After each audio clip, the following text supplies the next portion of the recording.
اللہ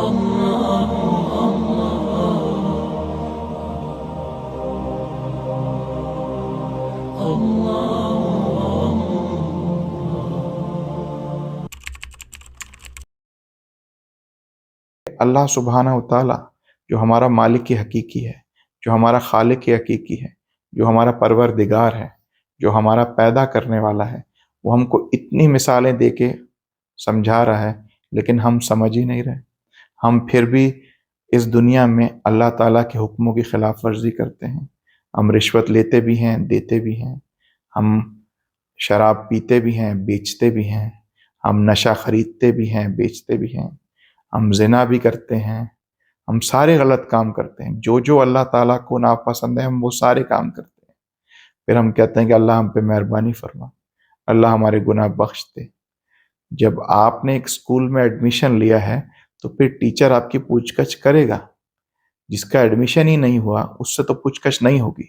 تو غیر مسلموں کی تو کوئی بات ہی نہیں ہے کہ وہ غیر مسلم ہیں۔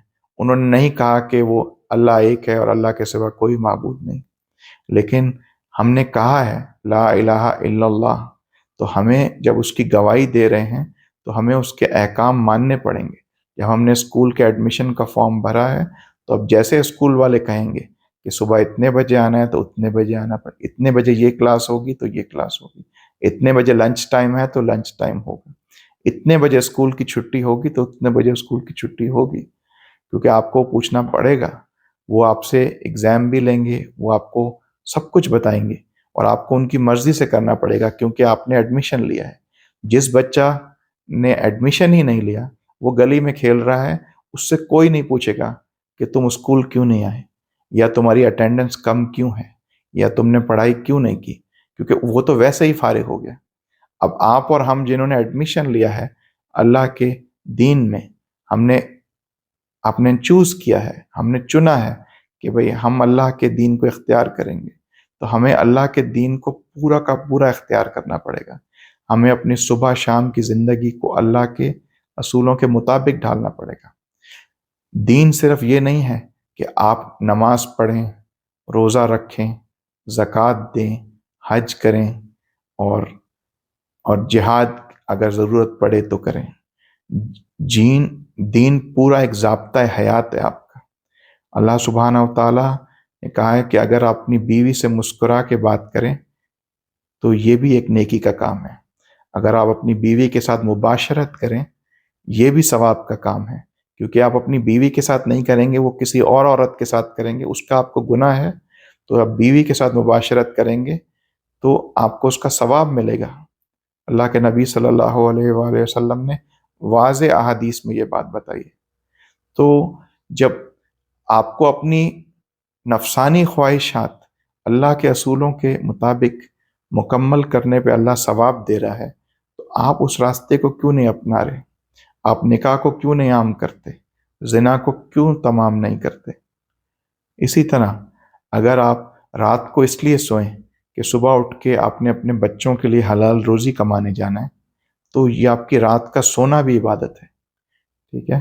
آپ آفس میں کام دل لگا کے کریں اس لیے کہ آپ نے ایک ان سے عہد کیا ہے کہ جی اس ٹائم سے اس ٹائم تک میں کام کروں گا، تو اس ٹائم کا آپ کو ثواب ملے گا کہ آپ نے اپنا عہد پورا کیا۔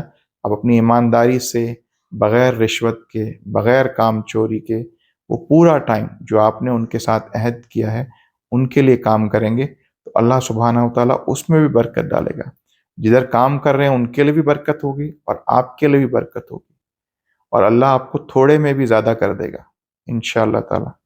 تو آپ کو ہمیں یہ سوچنا ہے کہ ہمیں اپنی زندگی یہ والی جو گزار رہے ہیں اسی کو ہمیشہ سمجھ کے گزارنا ہے، یا ہمیں صرف یہ گزارنی ہے کہ ہم یہاں پہ ایک مسافر ہیں جو تھوڑی دیر کے لیے یہاں آئے اور تھوڑی دیر بعد ہم نے چلے جانا ہے۔ اللہ کے نبی صلی اللہ علیہ وسلم نے فرمایا کہ دنیا اسی طرح گزارو جیسے ایک مسافر گزارتا ہے، اور وہ کچھ لمحے درخت کے نیچے بیٹھتا ہے، آرام کرتا ہے اور پھر وہ آگے چل دیتا ہے، کیونکہ یہ دنیا آپ کی منزل نہیں ہے، یہ آپ کا راستہ ہے۔ ہم راستے کو صحیح طرح اپنائیں گے تو ہی منزل پہ پہنچیں گے۔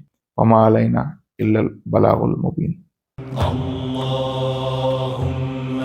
وصل على سيدنا محمد النبي الأمي وعلى آله وصحبه وسلم.